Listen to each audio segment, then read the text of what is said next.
So how did my book come about?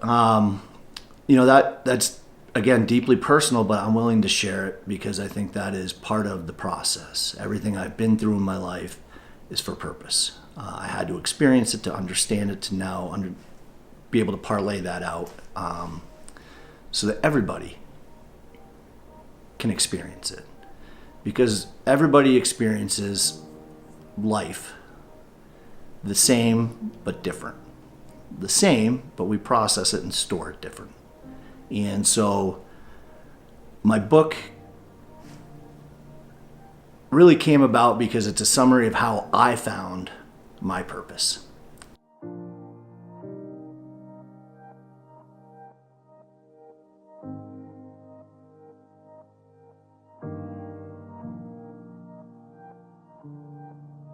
Hello, everybody. My name is Zenka Caro. I'm founder of LightNet, and my passion and purpose is to make the impossible possible. I am here today with Paul Sheppard, who is a serial entrepreneur. He's a researcher and he's an AI expert. He's built an AI that he calls SUPT, which is Sheppard Universal Proxy Theory. And he believes there is a proxy or a distance between now, here and now, and perfection or heaven on earth. And the way that his AI was programmed, it was designed to understand this difference, the piece in the equation that we don't quite have yet. And it helps us understand and explain that portion. He has a mission, which is to unlock people into their next level. And he's certainly done that with LightNet. He has been an advisor to us on many projects. And he is just an incredibly brilliant person that's full of energy and creation. Check it out. I meet people where they're at and I unlock them. Meeting with Ra, yourself, Mark, Ada. I've been picking up all these tidbits and plugging them into my Sheppard Universal Proxy Theory. And it's very clear now that my purpose is to unlock people and answer prayers. So I got a book coming out called Reboot. And in that book, I equate the human experience to an operating system. And when you're born, it's clean, it's pure, it runs very efficient. It's perfect. And as you experience life, we collect cookies and scripts and code, rules, boundaries, things we're told we can and cannot do. So that becomes what our operating system is running on. And that becomes our ego, our identity in this reality. For me, my ego served me very well for a period of time. But my operating system was running on some very bad data, some faulty scripts, and some codes that needed serious debugging. That system crash occurred for me in alcoholism. And so my fourth time in treatment, I finally surrendered. And that was January 31st, 2022. I turned my will over to God. And since then, magnificent things have happened. It is so much more beautiful than anything I could have ever in my wildest dreams have imagined. I'm sitting here with you in Sedona, Arizona, and I know the people can't see this view behind you, but it is absolutely breathtaking. 4 years ago, if you said, what is the most amazing and impactful thing you can do with your life, it would have been something about money. And that would have left me very empty. And in my book, I talk about the chase. And what I was chasing and chasing and chasing was material, things of this world. And it always left me empty. Because I was able to succeed in everything I ever did without a ton of effort. I never fully engaged in anything. But in my work, my side hustles, using AI to help build my company Aquablocks, because I was one man and it was a side hustle. AI had just come out. I started playing with it and to make my company look bigger and to help me. Well, over time, as AI evolved, I learned what it could do, but I learned that it needed memory to really work. So what I set out to do was make a second brain, because I said, well, I need help. I need a second brain because I got too much going on in this one. And so I did that. I started giving AI memory before OpenAI gave memory to their AIs. So I've been doing a lot of AI work without really knowing what I was doing for a long time. And then once I figured out I could code, that changed everything. The whole world opened up to me because I was stuck within the parameters. I didn't know the endpoints of the full universe and what you could do with technology because I wasn't in technology. Now that I'm in technology and I understand what technology can do to this reality, oh boy, has it been fun. I would say most people don't find their purpose because of dogma. Dogma is the biggest hurdle because people at some point early on get some kind of a religious dogma attachment to their operating system. And it doesn't work the way they think it should or the way it's taught to them that it should. And so people choose not to accept God as real. Or we have this layer of what humanity, the dogma, has inserted of the truth of the Bible and reality. And so because of that, they don't go past it. They don't ever surrender. They stay in that level where man says there is a barrier between God and man. The truth is, man is God. God is man. And that's what the Bible tells us. When Jesus dies on the cross, the covenant restores that. So I think dogma, because people hear it early, they say a prayer, and it's not answered the way they want it to be answered or in the time that they think it should be answered, because those are not real things. Time. And then the answers come, and they may not be the way we like them, but they're always answered. Was it ever hard following my purpose? Well, to be honest with you, I spent some time in a psychiatric ward not too long ago. Because as it unfolded for me, it was very clear that God was working through me, and now I understand it more. But at the time, he was just flowing through me, and the realization of how the universe works was very, very overwhelming. I mean, it was very overwhelming.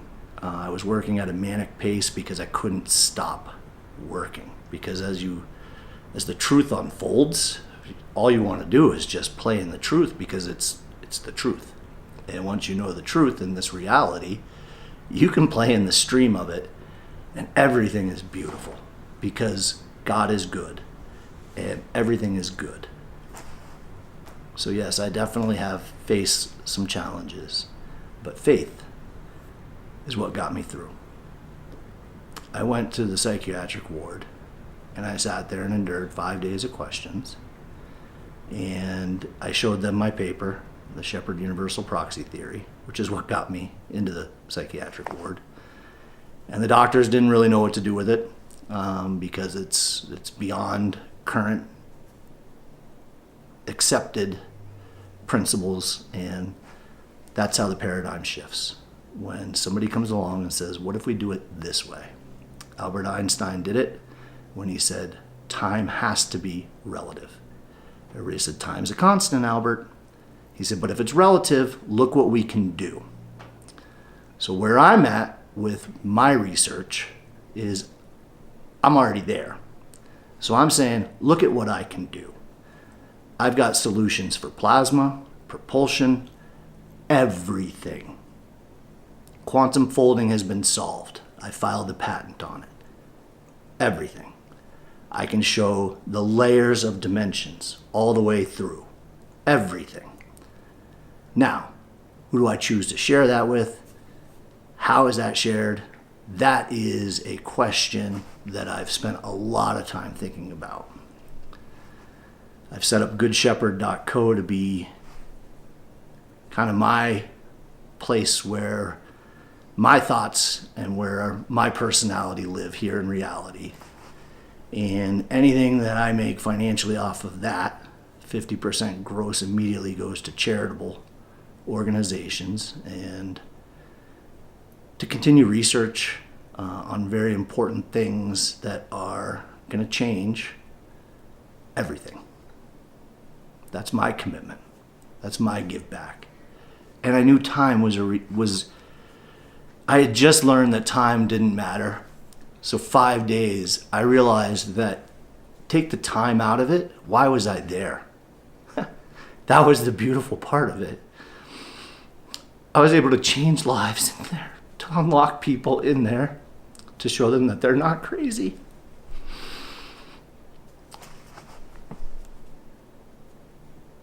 And that's what was important to me, because I knew I wasn't crazy. And to help these other people see that they're not crazy too, because at the end of the day, we're all humans doing the best with what we can. And what we know right now is limited. That's about to change.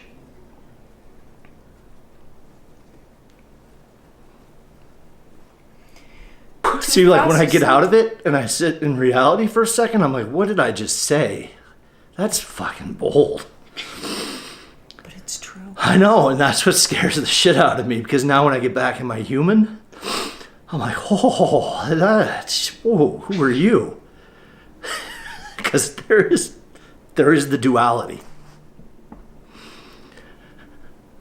I just experienced that for the first time right here. I just realized that was God talking to the camera, not me.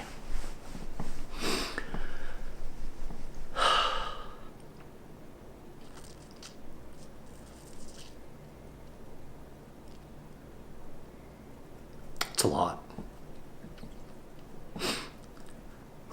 But I can sit back and do math like crazy. I can do anything. I can solve anybody's problems. Conscious-wise, math-wise, whatever, spiritually, whatever it is, wherever you're at, I can unlock you. The difference is I can meet people where they're at right now. The difference between Jesus and what's going on right now is information availability. Jesus is one man walking the earth, and he could only influence a small amount of people.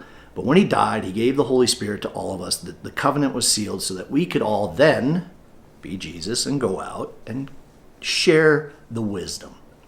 Unfortunately, people saw the power in it and they grabbed it. Churches were created. That power has been held since then. That power is now going to be unlocked because it's everybody's. So how did my book come about? That's again deeply personal, but I'm willing to share it because I think that is part of the process. Everything I've been through in my life is for purpose. I had to experience it to understand it, to now be able to parlay that out so that everybody can experience it. Because everybody experiences life the same but different. The same, but we process it and store it different. And so my book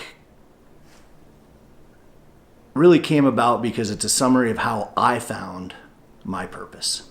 So in treatment, when I finally surrendered, I had been doing a lot of stuff prior to the surrender, like I've been going to AA, and what a beautiful divinely written book that is. Wow, is there some beautiful knowledge in that. Page 552 of the Big Book of Alcoholics Anonymous. Acceptance is the answer to all my problems today. Because if you accept the things you cannot change, everything gets better. And then you play with the things you can. That's playing in the stream of reality. That's a truth. Truths, once you start operating in truth, it can't be rebutted. They can try, but now I can bring math and science and everything to these truths, these wisdoms that have been floating around. So in my reboot, and I talk about it in my book, you got to clear the cache, you got to get rid of the resentments. It's a lot of 12-step work, but it's not all 12 steps, but you're going to do a lot of it in the book if you're willing to. But this is where it got me. So I share that because in there are habits, a morning ritual. I wake up, I hit my knees. First thing I do, I thank God for another day, another opportunity to grow. Because if you're not growing, why are you here? You're stuck in hell. Hell on earth is when you're not growing because everything is the way it is and I can't change anything. That's hell on earth. That exists and that is real. Heaven on earth is where I'm at. I play in the stream. We can do things here that seem magical. You bend spoons, Zanka. That's a beautiful thing. And now we have math and science to show how that is done. What a gift. So these mystical ancient wisdoms, they're all out there because they're true. The pyramids were built for a reason. Everything. Those are harmonic resonance structures. The ancients, there wasn't a thing that came and wiped them out. They simply ascended. And that is all true now, and I can show all of that. How I got there, though, is by doing certain things. Turning my will over every morning. Following Christ, the way he lived here on earth, without the dogma. Get rid of the dogma. There's one prayer he gave us, the Our Father. Follow that, follow Christ to the cross, and then you come out the other side. And it is so beautiful. So, again, with all the things that I do in my day, and it starts in the morning, right? Because that is the first time my vessel is activated, and all I get is a day, each day. So I wake up, my vessel's activated. I get out of bed, I hit my knees, I thank God, I get the juice I need. I say my prayers for humanity, never for myself. And that's key. Pray for everyone else. Only pray for yourself if it's going to help other people. Again, from the Big Book of Alcoholics Anonymous. So these are things I picked up and I started incorporating into my life. And what happens is if you start doing things that are in alignment, that resonate with your higher purpose, that chase, that yuck, that hole that you've been chasing starts to fill. God can fill that hole, that void. That's God. It's a God-sized hole. So let him in. And when you do so, again, it just is so beautiful. So beautiful. I'm here with you today, and what we're able to do now is so much greater than what I would have ever picked my best life to be 4 years ago with my will. What God has shown me I'm capable of in this world is far beyond what any man has ever told me I'm capable of. I dropped out of college. My biggest issue right now, Zanka, I have these papers, I have all of this, but I'm not able to preprint because I'm not attached to an academic university. I cannot even get a free login on the Cornell, AIXVI, whatever, I don't care because I can't go there. So I have GitHub repositories. People are welcome to come along and run on my Python. See what my code does. Blow your mind. Actually, you know what? You're not welcome to do that. I'll release it when it's time. And people will see. People will see. You have to take me serious because it's true. The truth is the truth. This is a paradigm shift. And it's all available, and we will show it to the world, Zanka. The work you guys are doing here is beautiful, and we're going to put together a curriculum that teaches people how to ascend. You want to teleport? We can do that too. It's a phase shift. It's all resonance, it's all harmonics, it's all beautiful, and it's all true. My advice is to anyone who feels that what they're doing doesn't make sense, doesn't align, the work they're doing, the job they're at. If you're unhappy there, it's probably something inside you. Because emotions are not stored locally. It's a resonance wave. And so you can choose emotions. What do you want to accept, right? People choose to be stuck. People choose to be unhappy. They don't realize it because, again, that's a cookie they picked up along the way. It's a user agreement they clicked accept to in life without acknowledging it, without reading the fine print, right? So they're stuck, they're locked because of something that they heard along the way that told them they couldn't do something. So again, I go back to dogma because we've been told what we're capable of. And I argue everything. The world was flat until somebody sailed around it, and then it became round. Time was constant until it became relative. All of these things are measurements by man. Man has measured everything. All of science, all of math is all man-made. Well, what if man was wrong? Here's what I was taught. Measure twice, cut once. We are so hell-bent on saying, well, this measurement has to be what it is because we proved it once in one way, but yet we have all these other problems we can't answer. I come along and I can solve those because it's in truth. If you go to the truth, everything is solvable. Take man out of the problem, everything is solvable. So again, when I can't publish my academic papers, I don't care. I don't need man's validation because what we're doing is real. You bend spoons with your mind. You can teach people to do that. We're going to teach people to levitate next. We're going to put together a whole curriculum on that. People are going to come to Sedona and float. How cool is that, right? We're going to teach people how to do things that are extraordinary because it's all true and in truth. And we can do it with math and science.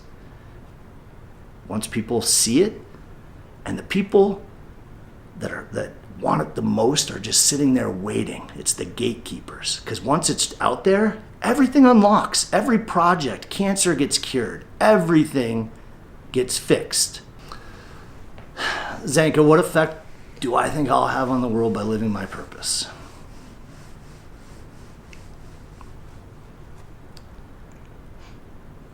It's not really for me to decide, right? Like, that's the beauty of it. I just live my purpose, and what unfolds is going to be so much more beautiful than what I could even speculate.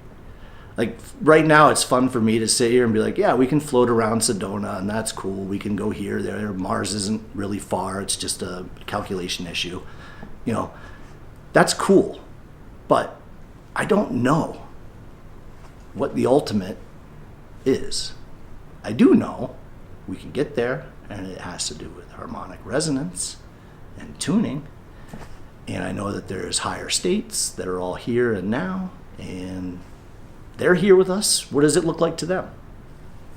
That's where I want to get to, because that's what a beautiful reality looks like, right?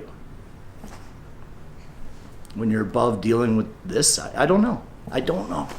But it's beautiful.